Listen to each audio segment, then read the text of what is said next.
Okay, hi. So it has been a year since I bought these. These are the Salomon S. I've put around and about certainly over 1,000 kilometers in them. They've carried me through some of my big races of the year, including the Lakeland 100, the Torajon. I did a sort of 2-day CCC in them as well. So they've seen a lot of action and they've held up pretty well, I must say. So much so that whilst the sole has worn out quite a bit, there's still a bit of grip, but I was considering getting them resoled.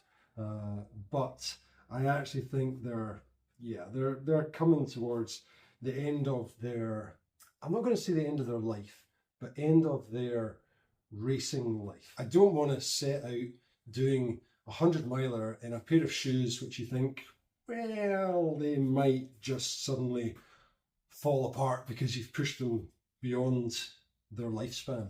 And I think these are just getting close to that. I have got, speaking of 100-milers, I have got a 100-miler in exactly 1 week today, the Ultra Trail Snowdonia 100-miler. And I had really considered taking these with me, but there's some quite challenging terrain in there, potentially boggy, grassy. If it's been wet, it could be quite slippy. And the grip on these, just show you, I mean, there is still grip there, but it's not an awful lot. In fact, I would say, let me get a ruler and I'll check. Ta-da! So these start off with a 5mm lug. Pretty sure it's 5mm. If it's not, I'll put it in the bottom, but I'm pretty sure it starts off with a 5mm. So after 1,000 kilometers or so, I'm just going to look, they're pretty much the same across the middle here. What have we got? 2mm. Yeah, pretty much all of the lugs pretty evenly worn. They're all down at about 2mm. That's not going to cut it on any sort of loose stuff. So I'm not going to wear these. Instead, I bought a new pair. Exactly the same ones. I'm going to show you those in a minute to show you how they compare with these, because they are now looking a bit beat up. Bits here where it was black is all started to come off. Some of the sort of compression of the foam around here at the back end. On the toe, a wee bit starting to come a bit loose. Yeah, I mean, to be honest now, looking at them, like, yeah, these will last another wee while. What did happen the other day, I was pulling these, pulling the quick lace tight, and you can see that the sort of outer sheath of the string has come off. It's kind of ripped loose. So I mean, you can get new quick laces for these, which is something I might be tempted to do because I'm still going to use these in training. But yeah, like I said, not for racing. Shall we see how it compares to a brand new pair? Here's one I made earlier. Right, 1,000-kilometer pair. That's a pair of shorts. I'm going to do that in another video. That's the Aero Sense something or others. Right. Ba-bam! I mean, they almost look like different shoes. They really do. I mean, look, hold them up like that. So, yeah. Wow, they're so cool. I hadn't actually opened them yet. Yeah, you kind of forget just how nice and bright white the bits are, and also this bit of blue, it just kind of disappears on these ones, but you can see on here, nice sort of flash of blue, nice white, crisp, and importantly, the grip. That's how the new grip looks. It's a pretty good grip. Hello. The lugs, they're just nicely spaced. They do well on just a real mix of different terrain. I think these were pretty much designed for doing stuff like the UTMB.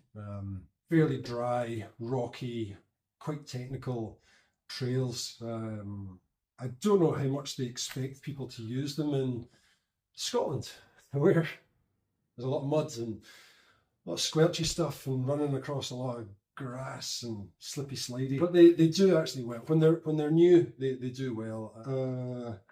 Things that I like about the Genesis, for me, it really comes down to the fit. They just fit my feet really well. Now, I did size up from my initial pair that I bought, so I suppose I could go get them. I've still got them because I never like to throw anything out. I've got quite a lot of stuff, but I keep it until it is absolutely done before throwing it out, which means I end up with quite a bit of stuff. I'll go and get the original ones. You can see how it compares. Right, here we go. Oh, look at this, 3 pairs. So these were the original ones I had. In most shoes, I am an 11.5. UK size 11.5. That's what these were. These were the first ones that I bought. And yeah, they felt snug, but it didn't stop me from doing big long distances in them. Up to 100 Ks, I think I did with these. They're manky. Actually bogging. That was the original colourway of them. Again, not that you can tell much of the colour. There's a wee flash of yellow there. These are pretty bogging. You can see the grip on those really worn down, particularly at the back end. Anyway, my point was that these were an 11.5. Ahead of doing all my big races last year, I decided to go half a size up, particularly for doing something like the Torajon, 330 kilometers, 24,000 meters of elevation, a lot of time on feet, and of course your feet end up just swelling a wee bit. Can't help that, they just do. So I thought that I would half a size up and go for a size 12, UK 12 that I got for these. My first run in them was when I went to do the CCC, Courmayeur, Champolac to Chamonix. I didn't actually do the race at the CCC, I just did a sort of 2-day fast packing of it. There is a video of that, it will be coming out this year. So anyway, I half sized up, ran the route of the CCC, and I must say, initially I thought, oh, there's just a wee bit too much room in the forefoot. So I kind of wondered if I'd done the right thing. Now, as time went on with these, I don't know if it's just because my foot settles into it or because your foot's got a bit more room to spread and sit as it should rather than being tight. They have become the most comfortable shoes probably that I've ever had. I can wear these all day, not get any hot spots, not get any blisters, and the thing I like about them is that you feel like you're putting on a performance shoe. They've got a pretty big, chunky, cushioned rear. It's about 30 mil of this energy foam midsole, 30 mil at the back, and 22 mil at the front.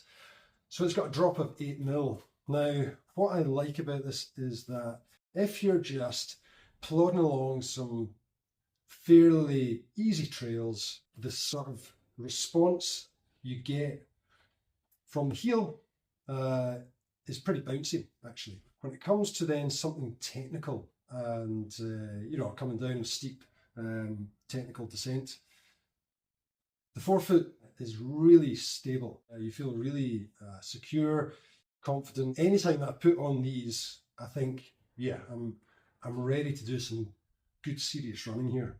Toe protection is very good. Sort of nice, big, thick, rubbery toe cap around it. This built-in gaiter, which runs around, makes it a really nice, snug fit around your ankle. It doesn't completely minimize dust and dirt getting in, but it dramatically reduces it. Anything else that I like about them? Well, yeah, when they're new, I really like how they look. Bosh! I think that's quite a striking shoe. Once I've done a few miles, they just become just a sort of pair of black trainers that aren't. I mean, I like vibrant, bright, cool shoes, and if you go for the non-S-Lab versions, so Salomon do Salomon Genesis non-S-Lab, and they come in, I don't know, maybe 5 different colorways of some really cool colors. Kind of wish they would do that with the S-Lab, but well, you can actually. You can get the Courtney Dauwalter ones. They're quite cool, but they're more expensive. An extra 20 quid. They're more expensive, but they're exactly the same shoe. So that's it. That's it. It was just a wee comparison video. Let you see how they're looking after a year of use, and that is pretty beat up and battered, as a good trail shoe should be. So that's it. From me and my multiple pairs of Genesis, I shall say cheerio. See you next time. Bye. Tick, tick, tick, tick.